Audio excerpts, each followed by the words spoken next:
Doğal Düşün TV'ye hoş geldiniz.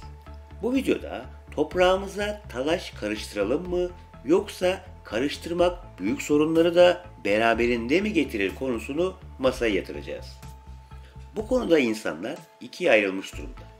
Ancak yanlış bilgilerle kafamızı karıştırıp çok büyük faydaları olan talaşı da göz ardı etmek doğru olmayabilir.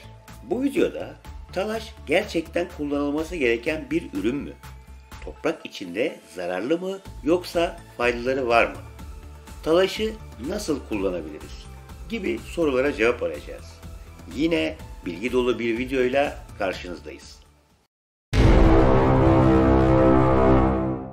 Önce kafaları karıştıran bir konuya açıklık getirelim. Ağaç talaşı dediğimiz ürün, ağaç işleme makinelerinden çıkan atık parçalardır. Bunlar ince talaş, kalın talaş ve cips talaş şeklinde çeşitleri bulunmaktadır. Bunları aklımıza tutalım. Birazdan nedenini anlayacağız. Çünkü hepsini aynı kefeye koyamayız. Şimdi deniliyor ki, talaş toprağa karıştırıldığında toprağın asitliğini arttırır, hatta çam gibi ağaçların talaşları çok daha fazla asitlik yapar. Ağaçları iki gruba ayırırsak, yaprak dökenler ve yaprak dökmeyen çam gibi iğne yapraklılar olarak. Tahmin edilenin aksine yaprak döken ağaçların pH'i çam gibi ağaçlardan daha düşüktür. Ağaç kesildiği zaman içinde birçok kimyasal değişim olur. Bu değişimlerin hepsi de pH'in yükselmesine yardımcı olur. Çam parçalarından kabuk ve iğneler tazeyken 3.8 pH değerine sahipken kuruduğu zaman pH 7 olur. Bu nedenle toprağa talaş karıştırmak toprak pH'ını düşürmez. Ağaç yaş olsa da çam parçaları toprağa karıştırılsa da toprağa uzun süre asitlik yapma şansı yoktur. Şimdi organik maddeler konusunda sürekli söylediğimiz bir cümle var. Toprağınıza kompostlanmamış hiçbir organik maddeyi koymayın cümlesini söylerken arkasındaki yatan neden şudur.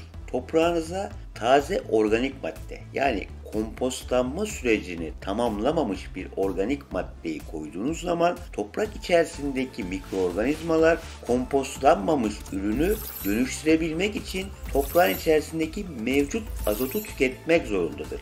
Mikroorganizmalar dönüşüm için topraktaki bir birim azotu tüketirler ve o toprağa karıştırdığınız kompostlanmamış organik maddenin içerisinde de bir birim azotu tekrar toprağa kazandırırlar. Aslında toprak için bir artı sağlamış olmayız. Boşu boşuna mikroorganizmaları çalıştırmış oluruz.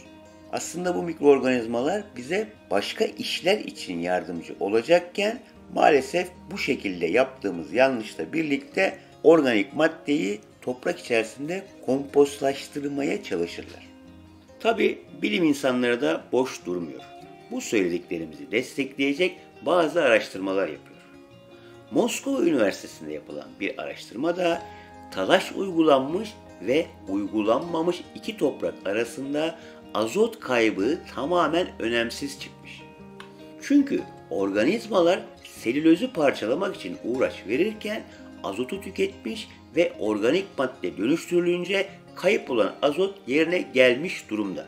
Şimdi kafamızda şöyle bir soru canlanabilir. Boşa kürek çekeceksek neden ağaç yongalarını toprağa karıştıralım? Öncelikle toprağa organik madde katkısı sağlamak zorundayız. Bu değişmez altın kuralımız. Ama kompostlamadık dersek yapısı gereği bize sağlayacağı faydaları da vardır. Şöyle ki, havalandırmanın yeterli olmadığı topraklar ve suya doymuş göl ve deniz kıyılarındaki topraklarda sülfatları sülfürlere indirgeyen bakteriler toprak korozyonuna yol açar. Ağaç yongaları toprakta boşluklar oluşturarak toprak korozyonunu engeller. En başta aklımızda tutalım dediğimiz bir kısım vardır. Talaş, ince, kalın ve cips olarak 3 çeşit olur. İnce talaş ebadına göre nispeten toprak içinde daha kolay dönüşür diye düşünebilirsiniz. Çok ince bir yapıda olduğu için su ile birlikte birbirine yapışma ve çimentolaşma yapma ihtimali vardır. Bu şekilde daha geç çözünür ve toprakta sıkışma yapma ihtimali ortaya çıkar. Oysa kalın talaşta böyle bir sorun yaşamazsınız. Bu videoda ağaç talaşının toprağa karıştırılması konusundan söz ettik. Oysa ki birçok kullanım alanı vardır. Mesela kompost yapabilirsiniz. Bununla birlikte talaş kökleri aşırı soğuktan korur. Kök çevresinde ısıyı koruyarak mikroorganizmaların daha rahat çalışmasına yardımcı olur. Bu konuda en iyisi kestane ağacı talaşıdır. Ağaç talaşı nemi üzerine çeker, ihtiyaç duyduğunda toprak tarafından üzerinden çekilir. Toprak içerisinde bir nevi su rezervuarı oluşturur. Ayrıca mulch için çok iyi bir malzemedir ve bence çok da estetik durur. Toprak içindeki mikroflorayı üzerine çeker, solucanlar ağaç yongalarına bayılır. Havuç, domates ve hıyar için uygun toprak şartları oluşturur. Talaştan gelen ısı kabakların tohumlarının büyümesine yardımcı olur. Bir videonun daha sonuna geldik. Kimsenin sizi doğal düşünmekten alıkoymasına izin vermeyin. Sağlıklı kalın, sağlıcakla kalın.